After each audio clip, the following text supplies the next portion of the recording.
ለቅሜ ቂጣ ጋግሬ ነው ያስተማርኳቸው። እኔ ያሳደግኳቸው አንድ ልብስ ሳይኖረኝ በጫማ አይለኝም። ያንኩበት ለቅሜ እመጣለሁ።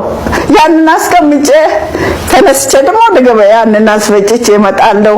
በሽሮ ሜዳ የተፈጸመውን ግድያ ተከትሎ ታዋቂው ድምጻዊ ታሪኩ ጋንጊሲ ወይንም ደሽታጊና ለሁላችንም የሚሆን የድንጋይ ልብ የሚያለሰልስ መልእክትን አስተላልፏል። ታሪኩ እንዲህ ይላል።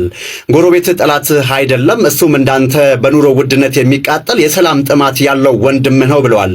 ከአይጥ ወደ ሰው የሚተላለፍ አደገኛ ወረርሽኝ ተከስቷል። የዓለም ጤና ድርጅት በዚህ ሃንታ በተሰኘው ቫይረስ ምክንያት አስቸኳይ ማስጠንቀቂያንም ሰጥቷል። እስካሁን በአንድ የቱሪስት መርከብ ላይ በተከሰተ የሃንታ ቫይረስ ወረርሽኝ ባደራ እንዲጠብቅ የመንግስት መሳሪያ የታጠቀ አካል ይልቁንም በንጹሃን ላይ ጥይት ሲያዘንብ ማየት እጅግ የሚያም ድርጊት ሆኗል።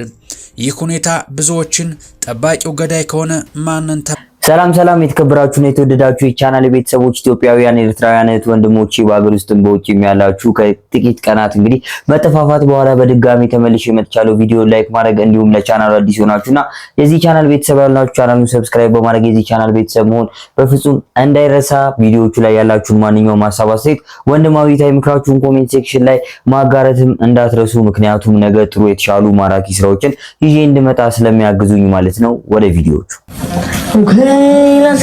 ኩበት ለቅሜ ቂጣ ጋግሬ ነው ያስተማርኳቸው።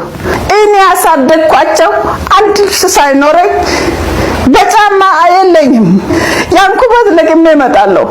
ያንን አስቀምጬ ተነስቼ ደግሞ ለገበያ ያንን አስፈጭቼ እመጣለሁ። ያንን ሄጄ ውሃ ቀዳለሁ። እነሱ ታናንሽ ናቸው። እንደዚህ ሆኜ ነው አስተማርኳቸው። ከሰው አላስቀረኋቸው። እኔ ልጎዳ እንጂ እኔን አስተምራለሁ። ምንድነው ነገ ልጆቼ ለኔ ይሆናሉ ብዬ ነው። ነገ እኔን ያስቀምጡኛል ብዬ ነው። ያባርሩኛል ብዬ አይደለም። እስቲ ይሄን ቪዲዮ እናታቸውን ለሚያስለቅሱ አረመኔ ልጆች አድርሱልኝ። እርግጠኛ ነኝ ይሄ የብዙ ቤት ገመና ነው። የኚህ የምትመለከቷቸው እናት ቤተሰብ ገመና ብቻ አይደለም። እስቲ ምን ያህሎቻችንን እንደ ልጅ ከተሳካልን በኋላ የኛ ስኬት ከኛ አልፎ ለቤተሰቦቻችን የተረፈው የኛ መለወጥ ቤተሰባችንን የለወጠው ምን ያህሎቻችንን? ወይስ እኛ አምሮብን እኛ ተሳክቶልን በመከራ በፍዳ በስቃይ ያሳደጉን ቤተሰቦቻችን የድሮ ህይወታቸው ላይ ናቸው?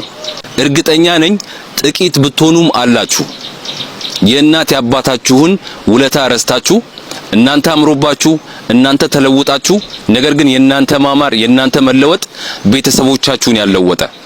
እናንተ አምሮባችኋል፣ ነገር ግን እናት አባታችሁ የድሮ የዛ የስቃይ ህይወት ውስጥ ነው ያሉት።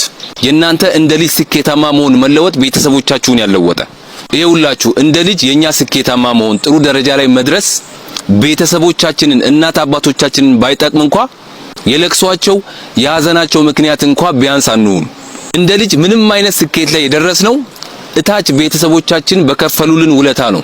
እንደ ልጅ የኛ ስኬታማ መሆን የኛ ጥሩ ደረጃ ላይ መድረስ የእናት የአባቶቻችንን ውለታ የሚያስረሳ መሆን የለበትም። ምናልባትም እንግዲህ ይህንን ፖድካስት የመመልከት እድል ከነበራችሁ ብዙዎችን ያሳዘነ ፖድካስት ነበር።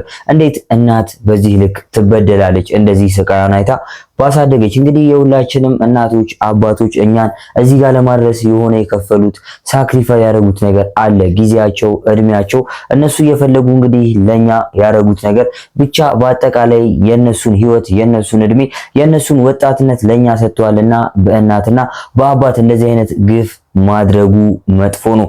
ማንኛውም ሰው እንግዲህ ወደፊት ጥሩ ድል እንዳይገጥመው ያደርጋል እንጂ ህይወቱን ያቃናል ብዬ አላስብም። እናታችን እጅግ ብዙዎችን ያነጋገሩ ማለትም ፖድካስቱን የመመልከት እድል የነበራቸው ሰዎች እንግዲህ ብዙዎች ያዘኑበት ነገር ነበር። እናንተስ እንግዲህ ከዚህ ቪዲዮ ምን ትላላችሁ? ወይስ በዚህ ቪዲዮ ዙሪያ ምን አይነት ሐሳብ አላችሁ? እስኪ ሐሳብ አስተያየታችሁን ኮሜንት ሴክሽን ላይ ብታሳውቁኝ ደስ ይለኛል። ለማንኛውም ግን ክብር እዚህ እንድንደርስ መስዋዕት ሆነው ላደረሱን እናትና አባቶቻችን ቤተሰቦቻችን ለማለት ፈልጋለሁ። ከአይጥ ወደ ሰው የሚተላለፍ አደገኛ ወረርሽኝ ተከስቷል። የዓለም ጤና ድርጅት በዚህ ሃንታ በተሰኘው ቫይረስ ምክንያት አስቸኳይ ማስጠንቀቂያንም ሰጥቷል። እስካሁን በአንድ የቱሪስት መርከብ ላይ በተከሰተ የሃንታ ቫይረስ ወረርሽኝ የሶስት ሰዎች ህይወት ማለፉም ተረጋግጧል። የጤና ድርጅት WHO ጉዳዩን በቅርበት እየተከታተለ መሆኑንም አሳውቋል። ወረርሽኙ የተከሰተው በባህር ላይ በሚጓዝ የቱሪስት መርከብ ውስጥ ሲሆን ከሟቾች ጋር ንክኪ የነበራቸው ሌሎች ሌሎች ሰዎች ላይም ምልክቱ ሊታይ እንደሚችል ተነግሯል። ሃንታ ቫይረስ አብዛኛውን ጊዜ ከአይጥ ዝርያዎች ወደ ሰው የሚተላለፍ አደገኛ ቫይረስ መሆኑም ታውቋል። ይሁን እንጂ ድርጅቱ በሰጠው መግለጫ አስፈላጊው ጥንቃቄ ከተደረገ ወረርሽኙን መቆጣጠር ይቻላልም ብሏል። በተለይም ደግሞ ተሳፋሪዎችና የጉዞ አዘጋጆች ከፍተኛ ጥንቃቄ እንዲያደርጉም ማሳሰቢያ ተላልፏል። ከዓመታት በፊት እንግዲህ የነበረ ትውስታ ነው የኮቪድ ቫይረስ። ታዲያ እንግዲህ በኮቪድ ቫይረስ ምክንያት ብዙዎች እንግዲህ ብዙ ጉዳቶችን አስተናግዷል። ብዙ የህይወት መንገዶቻችንም ተስተጓጉለው ነበር። ብቻ እንደዚህ አይነት ተላላፊ ቫይረሶች ብዙ ነገሮቻችንን ያበላሻሉ። ታዲያ እንደዚህ አይነት ነገሮች እንዳይመጡ ተገቢውን ጥንቃቄ ማድረግ መቻል አለብን። ምክንያቱም ከመጡ ብዙ ነገሮችን ያበላሹብናል። ግን መጀመሪያ ፈጣሪ ከእንደዚህ አይነት ነገር ይጠብቀን ለማለት ፈልጋለሁ። ሽሮ ሜዳ በዋይታ ተሞልታለች። ህዝቡ ግልብጥ ብሎ ወጥቶ የፍትህ ያለ እያለ ይጠይቃል። የሽሮ ሜዳውን ኮከብ ተገኝን ማን ገደለው? ከጀርባው ያለውን አሳዛኝ የበደልና የእንባ ታሪክ ይዘንላችኋል። ታሪኩ ጋንጋሲ ይሄን ግፍ ተከትሎም እጅ ለእጅ እንያያዝ ሲል ያስተላለፈውን ጥሪም አካተን ይዘነዋል። ከታታሪው ነጋዴ ግድያ በስተጀርባ ያለው እውነተኛ ሚስጥር ምንድነው? ትላንትናው ዕለት በመዲናችን አዲስ አበባ ሽሮ ሜዳ አካባቢ ተገኝ ባልቻ የተባለ ወጣት በአንድ የፖሊስ አባል እጅ ህይወቱ ማለፉን ተከትሎ አካባቢው ተረብሾ በዋይታና የፍትህ ያለ በሚሉ ሰዎች ተጥለቅልቆሏል። ተገኝ በአካባቢው ማህበረሰብ ዘንድ እጅግ የሚወደድ ታታሪና ስኬታማ የሸማ ነጋዴ ነበር። ተገኝ ለራሱና ለቤተሰቡ ብቻ ሳይሆን ለተቸገሩትም ደራሽ በመሆኑ ይታወቅም እንደነበር የቅርብ ወዳጆቹ የተናገሩ ሲሆን በቅርቡ በልማት ምክንያት ሱቁ በመፍረሱና ንብረቱ በመጥፋቱ ለከፍተኛ የኢኮኖሚና የስነ ልቦና ቀውስ ተዳርጎም እንደነበር በሐዘን ተናግረዋል። ይህን ብሶት በሆዱ አንግቦ ከአንድ ሳምንት በፊት በዋስትና የተፈታው ተገኝ የአባቱን መቃብር በመጎብኘት ሐዘኑን እየተወጣ ባለበት ወቅት ነው ይህ ያልታሰበ አደጋ የደረሰበትም።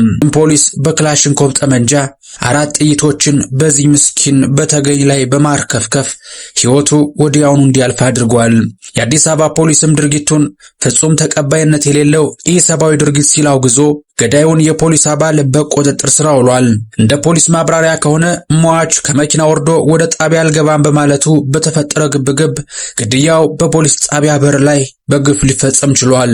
ብዙዎችን ያነጋገረ ጉዳይ ነበር የዚህ ወንድማችን አሟሟት። ታዲያ ቤተሰቦች እንግዲህ ከቪዲዮ ስለ ልጁ አሟሟትና መሰል መረጃዎች ስለ መረጃው ወይም ደግሞ ስለ ልጁ አሟሟት ያለውን ነገር በሙሉ ተረድታችኋል፣ አግኝታችሁበታል ብዬ አስባለሁ። የልጁ አሟሟት እንግዲህ እጅግ ልብን የሚሰብር ነው። ወደፊት የተለያዩ አዳዲስ ነገሮች ሊኖሩ ይችላሉ በዚህ ጉዳይ። እኔም እንግዲህ ይዤላችሁ መመጣ ነው የሚሆነው። ይህ ወጣት እንግዲህ ከሞተ በኋላ ብዙዎችም በአደባባይ ሀዘናቸውን ሲገልጹ ነበረ። ብዙዎች የተቀባበሉት ጉዳይ ነው። እንግዲህ ለቤተሰቦቹ፣ ለወዳጅ ዘመዶቹ እንግዲህ መላው በሱ ሞት ላዘኑ ሰዎች በሙሉ በእኔና በቻናል ቤተሰቦች ስም መጽናናትን እመኛለሁ። እንደዚህ አይነት ነገሮች እንዳይደገሙ እንግዲህ ወደፊት የተለያዩ ጠንከር ያሉ ስራዎችም እየተሰሩ እንደሆነ የፌዴራል ፖሊስን በወጣቸው መረጃዎች እየተመለከትን እንገኛለን። ብቻ ግን የልጁ አሟሟት ብዙዎችን ያሳዘነ ያነጋገረ ነበር። ነፍሱን ከአጸደ ገነት እንግዲህ ከደጋጎቹ ጋር እንዲያደርግልን እንግዲህ ከልብ ያለኝን ጥሩ ምኞት እገልጻለሁ። ለቲክቶከር ሐና ግዴ በአስቸኳይ እንድረስላት እንደ ቀልድ የጻፈችው ነገር አሳስቦኛል እና ራስን የማጥፋት ምልክት ሊሆን ይችላልና በተለይ ሶሻል ሚዲያ ላይ ያሉ ሰዎች አሁን የሚመላለሷቸው ጉዳዮች ያሳስቡኛል። እንግዲህ የተባለ መልእክት ደርሶናል። ይሄ የሶሻል ሚዲያ ላይ አለመግባባቶች ወይም ደግሞ ሰዎች ላይ የምንሰጣቸው አስተያየቶች ምን ያክል ሰው ሊጎዳ እንደሚችል እንግዲህ ራሴን አጠፋለሁ አይነት ነገር ጽፋለችና በአስቸኳይ እንድረስላት ብለው ጽፈውልናል።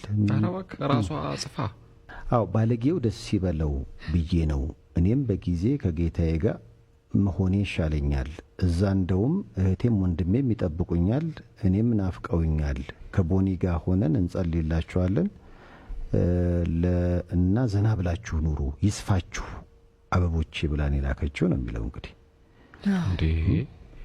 ይሄ ማለት እኮ ሲሪየስ ነገር ነው። ቀላል ነገር አይደለም። በጣም ሲሪየስ ነገር እኮ ነው። ምን ተፈጥሮ ነው?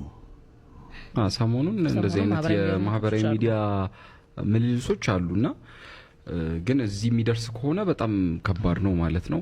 እንዴ ነገሮች ጥንቃቄ ከምንም በፊት መኖር ይቀድማል እናቴ ከምንም በፊት መኖር ይቀድማል አንተ ስትኖር ብቻ ነው ሁሉ ነገር የሚኖረው አንተ ሳትኖር ሁሉ ነገር ይቀራል እኔ ለሃና ምለው ነገር መኖር ይቀድማል አንቺ ስትኖሪ ብቻ ነው ሁሉ ነገር የሚኖረው እና አንቺ ባትኖሪ ሜል የሚጎዱት እናትና አባትሽ ናቸው ሌላው ነገር ከሳምንት አያልፍም ማህበራዊ ሚዲያው ምንም ከሳምንት አያልፍምና ያንቺ መኖር ለቤተሰቦች ትልቅ መሰረት የእድሜ ልክ ያንቺ አለመኖር ደግሞ የቤተሰቦች ትልቅ የእድሜ ልክ ሀዘን ስለሆነ አንቺ ኑሪ አንቺ ቀዳሚ ሌላው ነገር ሁሉ ትርፍ ነው መከድ መፈታት ባለበት መንገድ ሁሉ መፍታት ትቻለሽ ግን ሁሉ ነገር ማድረግ የምትችው አንቺ በህይወት ስትኖሪ ብቻ ነው ለማለት ወዳለው ነው በበኩሌ ቪዲዮ እንግዲህ ሰንበት ቢልም ከሃና ግዳይ ደግሞ ከኮንተንት ክሬተሯ ባምቢ ጋር በተያያዘ ብዙ ነገሮች ሲወሩ ነበር ከነዛ መካከል እንግዲህ ብዙዎች የራሳቸውን ሐሳብ ሲገልጹ እንደነበረው የሰይፉንም ሐሳብ ነበር የተመለከትነው ታዲያ ቤተሰቦች ከዶች እሸቱ መለሰን እንግዲህ ሲወቅሱት ተመልክተናል ታዲያ ቤተሰቦች እንዴት ነው ከእሸቱ መለሰ ጋር የተያዘው ነገር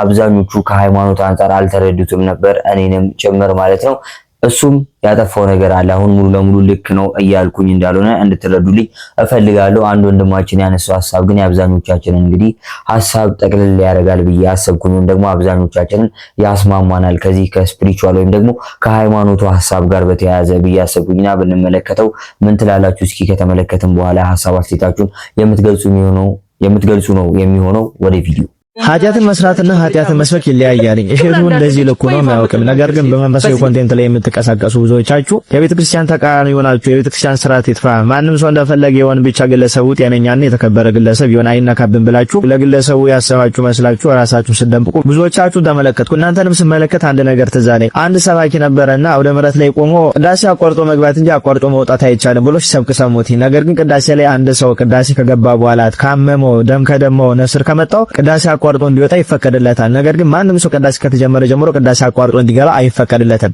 ይሄ ሰባኪ ግን በተቃራኒው ነበር ሲሰብክ የነበረና ሰዎች ይሄ ሰባኪ ምን ሆነው በተቃራኒ የሚሰብከው ቅዳሴ አቋርጦ መውጣት እንጂ መቼ አቋርጦ መግባት ይቻላል ብለው ሲጠይቁ እዛ የነበሩ አባቶች ምን ብለው መለሱ?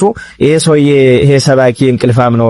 ጠዋት አርፍዶ መጥቶ ቅዳሴ አቋርጦ ስለሚገባ ነው እንዲህ ብሎ የሚሰብከው። ቅዳሴ አቋርጦ መግባት አይቻልም ብሎ ከሰበከ ነገ እሱ አቋርጦ ሲገባ ምዕመናን ይዘው እንዳይጠይቁት ይሄንን ስብከት የሚሰብከው ራሱ እንዳይወቀስበት ነው። ለምን አርፍዶ ነው የሚነሳው ቅዳሴ አቋርጦ ነው የሚገባው። ለዚህ ነው እንዲህ ብሎ የሚሰብከው ይባላል። እና ብዙዎቻችሁ ነገ እቺ ወቀሳኔ ላይ ትደርሳለች ብላችሁ ስላሰባችሁ እሸቱ ከተናገረው ነገሮች መካከል አንድ ነገር ነጥላችሁ ወጣችሁ። ያንን ነገር ደግሞ እንደተናገረው ሲሆን እንደፈለጋችሁ ተረጎማችሁና ህዝቡን በዚህ መንገድ መራችሁት። ማንም ሰው አይወቀስ፣ ማንም ሰው አይከሰስ፣ ሁላችን ኃጢአተኛ ነን ወደ ማለት ይላችሁ። ሁሉ ሰው ኃጢአትን ሰርቷል፣ ማንም ያልበደለ የለም። ኃጢአተኛ ነኝ ማለት ራሱ አያጸድቅም። ኃጢአተኛ ነኝ ካላችሁ ሄዳችሁ ንስሐ ግቡ። እንዲህ ብሎ መናገርም አይጠቅምም። ነገር ግን ሁላችን በድለናል፣ ግን ኃጢአትን ሰርተናል እንጂ ኃጢአትን እንሰብካለን ማለት አይደለም። በአደባባይ እየወጡ ራቁት እየሄዱ ጸያፍ ቃላትን እየተናገሩ ትውልድ ወደ እኔን ማንም አልጠየቀኝም እናንተና ነገ ተነስታችሁ እንዲራቁታችሁን ብትሄዱ የፈለጋችሁትን ብትናገሩ ማንም ሰው አይጠይቃችሁም ብለው በአደባባይ ኃጢአትን እየሰበኩ ሳሉ እረፉ በአደባባይ ኃጢአትን አትስበኩ ብለው ሲናገሩ ሁሉ ሰው የዚህ ዕጣ ተከፋይ ስለሆነ ሁሉም በዚህ ወጥ ስለሚኖር ለብ ያለ ምእመን ስለበዛ ይሄ ነገር ነገ በሱ እንዳይደርስበት አሁን ይቺን ልጅ አስታካችሁ ብዙዎቻችሁ ራሳችሁን ስትከላከሉ ነበር እንጂ አብዛኞቻችሁ ለልጅቱ አስባችሁ አይደለም። ነገ በኔ ብላችሁ ነገ እኔ እንደዚህ ብዬ ወጣኮ እንዲህ ነው የሚባለው ስለዚህ እቺ ልጅ አስታክኬ ራሴን ልከላከል የሚለው ነው የበዛ እዚህ ቲክቶክ ላይ። ስለዚህ በዓለማዊ ላይ እንደዛው ላይ ሲናገሩ የነበሩት አልገረሙኝም፣ ቢናገሩም አይደንቅም። ነገር ግን እዚህ መንፈሳዊ ኮንቴንት ላይ ሆናችሁ መንፈሳዊያንን የምትሉ ሰዎች አንዲት ግለሰብ ተነካች ያው ስሟ ባልተጠራበት ግብሯ ተነሳ ብላችሁ ከቤተክርስቲያን አንጻር ሆናችሁ ስርዓተ ቤተክርስቲያንን ስትዋጉ ነው ያሳያችሁን። ይሄንን ነገራችሁን ደግሞ ታሪክን ቤተክርስቲያንም አትረሳው። ከቤተክርስቲያን ስርዓት ይልቅ ለግለሰብ ተጨንቃችሁ ቤተክርስቲያን ስርዓቷ እንደፈለገ ይሁን ነገር ግን ግለሰብ አይነካብን ስትሉ የከረማችሁ አላችሁ። ራሳችሁን ታዘቡ። ቅዱስ ጴጥሮስ በሐዋርያት ሥራ ላይ ሐናንያና ሲጳር የሚባሉ ሁለቱን ሰዎች እንደቀጸፋቸው ተጽፎ ይገኛል። ቅዱስ ጴጥሮስ እኮ ክርስቶስን ክዶት ነበረ እና እሱ ክዶስ አለ ኃጢአተኛ እንዳልነበረው ሁሉ ዛሬ እነሱ ኃጢአት ሲሰሩ ለምን ይቀስፋቸዋል ብላችሁ ጠይቃችኋል። ማንም ሰው ኃጢአተኛ ቢሆንም ኃጢአት በአደባባይ ሲሰበክ ዝም ብሎ ማየት መመልከትም የለበትም።